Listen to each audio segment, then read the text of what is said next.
Well, ladies and gentlemen, this is the Russell 2000 weekly chart, and as you can see, it pulled back and it continued to inch higher.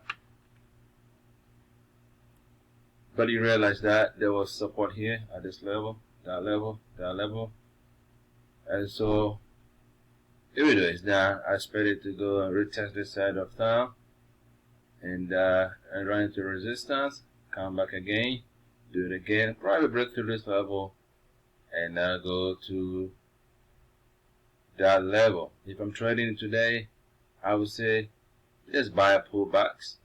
For example, if we go to the 1 hour, there's the 1 hour, pullback buy, pullback buy until you get to this level. Be careful because of the high volatility. Make sure your stop loss is in place. Happy trading. I'll see you next time.